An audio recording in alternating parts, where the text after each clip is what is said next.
NFL draft is now just 8 days away, and it is time for one last bite of that mock draft apple before we all fall inevitably wrong and watch Howie Roseman pull off something that only Howie Roseman could. But before we cross that line, here is one last attempt at predicting how all of this will pan out. I call this my ultimate Eagles mock draft. Now, if you've been around this channel for a few months, you'll know that there have been some serious mock drafts, some not so serious mock drafts, and there have been ones you absolutely despise. But I believe this is the ultimate Eagles 7-round mock draft. Now, if you are new around this channel, if you haven't yet hit that subscribe button, we would love for you to be part of our community. We have got an active Discord server filled with Eagles fans where you can get to know, play some video games with, and just build those bonds in a time where being social isn't really an option. It's a great way to interact with like-minded people, discuss the draft, and all of that kind of thing. We are so close to 20,000 subscribers, and this is your last chance to join the 20k club, alright? You get that badge of honor. If you weren't here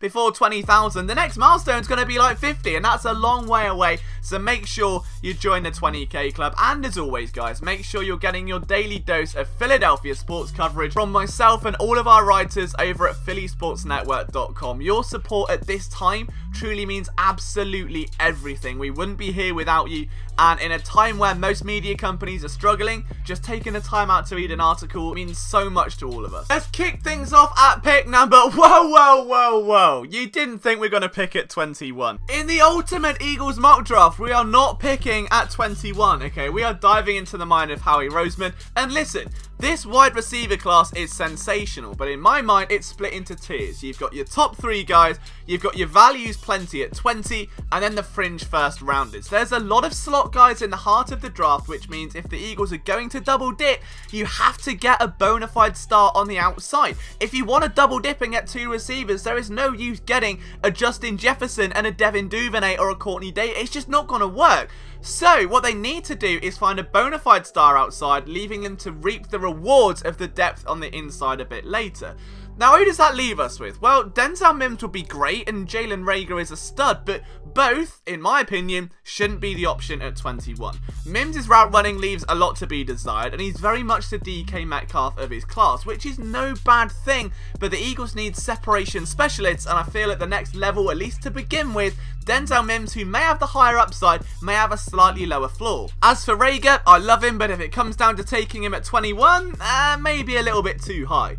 Instead, Howie Roseman licks the stamp and goes full send on a trade with the Oakland Raiders in order to climb the ladder up to pick 12 and snatch a receiver from their clutches. To do this, they'll give up pick 21, pick 146 of the 4th round. They've got 3 picks in that round. A conditional 5th rounder to deal with snap counts for this player, cornerback Rasul Douglas.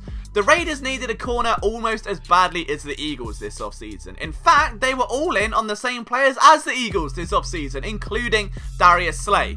They were left with Eli Apple. Alright, don't laugh, it's rude.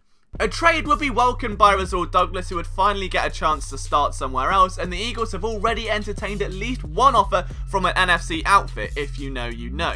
Shifting him on draft day makes far more sense, and it means they can draft this man.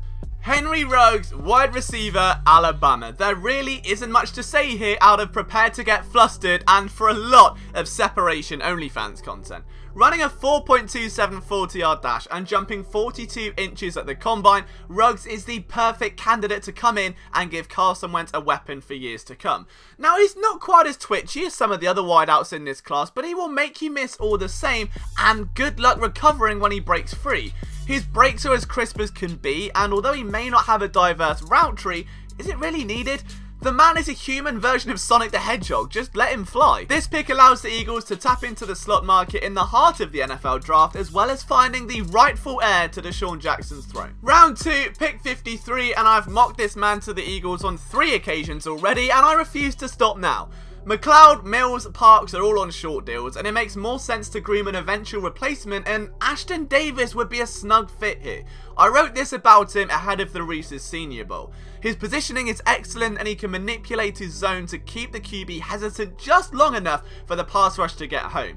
There's clearly a great schematic understanding, and is backed up by a thunderous hitter that can at times take bad angles, and someone that can act on those instincts around the ball, making some eye-catching plays. Davis isn't going to be an ideal run defender, but as a nickel corner or a single high safety, there's definitely room for this 6'1", 207-pound DB to grow. Davis may be the prototypical safety to play over the top, so bringing in some fairly consistent ball production to the table to a team totally lacking secondary turnovers allows Will Parks and Jalen Mills to play in the box, arguably helping to negate the lack of depth at linebacker with more 6 and 7 DB sets. And as we know, the likelihood of drafting a linebacker is slim, so if you're not going to draft one, why not just go all in on defensive back and then allow them to negate that loss? Round 3, pick 103, and I'm picking Tyler Biadasz out of Wisconsin. He's not the most athletic center available, but he will at least provide Jeff Stoutland with a project to groom over the next 2 years behind one of the best to ever play the position. Stoutland has brought along the likes of Vaitai, Sayamalo, Pryor, and of course Jordan Mailata. He'd have a field day with a prospect like Biadasz, who has started in 41 straight games for the Wisconsin Badgers. Biadasz makes up for his lack of athleticism with some really sound anchoring and a whole lot of power. He's a gritty center with a solid base, allowing him to play like an immovable object, and he's fun to watch against ball rushes. I think the Eagles could definitely get the most out of him, even though he's not going to be the best at getting to those blocks at the second level. It will be a fun project for Stoutland to have, and they need to be forward thinking in terms of the retirement of Jason Kelce, which could be any time in the next 2 years. Round 4, pick 127, it's time to get spicy. My draft crush of all draft crushes, it's Devin Duvernay. To see the appeal. If you can imagine Greg Ward Jr. but zippier, that's Devin Duvernay. The man is just electric in his routes, but projects to be a round 4 pick because of that, and his breaks just seeming to be like jagged stabs as opposed to one fluid. But that lightning speed, the ability to rack up yards after the catch, and a 1,386 yard season speak for itself. I don't care if people are concerned about maybe there being congestion over the middle. That's not a problem. It never has been when Jordan Matthews was around. It wasn't with Nelson Aguilar during his breakout in 2017. Complement that skill set, finally allowing Carson Wentz to thrive on play action looks. The next move might not sit well with many, but round 4 pick 145 is a quarterback. It's James Morgan, because I really can't see him sliding anywhere past here. I have him ranked as like my 7th, 8th quarterback, around that sort of range. He's 6'4", has a cannon for an arm, and is sneaky athletic. He also completed 61.5% of his passes with 40 touchdowns and just 12 picks in 2 years with FIU. Now, the thing with this is that the Eagles need a project quarterback after they missed woefully on, well, this man. Clayton Thorson! Clayton Thorson! The Chargers snagged Easton Stick just 1 pick before. They can't afford to let history repeat itself, and I feel there's a lack of trust in Sudfeld. If there wasn't, he wouldn't be the chief handoff machine whenever dropped into live action outside of week 17.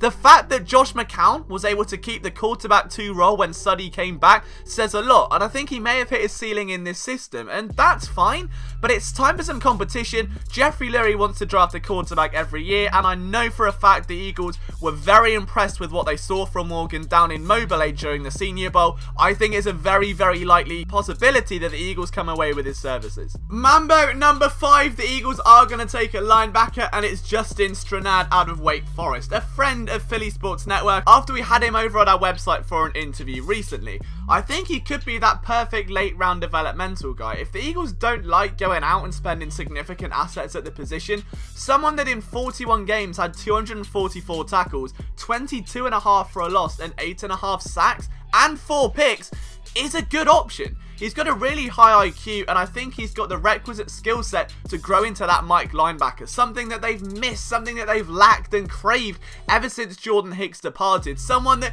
can't just play the run and shoot gaps very well, but has the intangibles to sit back in his zone, read traffic, and understand where the quarterback's eyes are looking. I think Stranad could well be that moldable option in the 5th round. And finally, this one's going to cause some discussions. I'm taking Miami's Jonathan Garvin, a defensive end, with the final pick of the draft. And it's a risk because he's such a perplexing prospect to watch. His size is terrifying for a defensive end at 6'4", 238 pounds, and his explosion off the line is ridiculous when he wants it to be. Garvin just looks like he can't be bothered at times, while absolutely ripping offensive lines to shred in others. In 2018, he had 13 starts, 17 tackles for a loss, and 5.5 sacks, so he's clearly got the juice in there, but it's just not always visible. Now, Garvin's a slippery edge rusher who can slide past linemen with ease with some smooth hand usage and pretty footwork. There's a nasty side there, but he's so elegant, it's like watching a theatrical performance, which also explains why watching him just go, meh, it's so annoying. With a new defensive line coach in town, Howie looks in his direction and says, hey, here's your long-term project, make this kid a star. And I can absolutely see that being a likely possibility. But I want to know your thoughts, guys. What do you feel about this mock draft? Drop your mock drafts down in the comments below. I want to see who you're mocking to the Eagles with each pick. From myself, Liam Jenkins. If you want to follow me on Twitter, it's at Liam Jenkins PSN. I'll see you soon.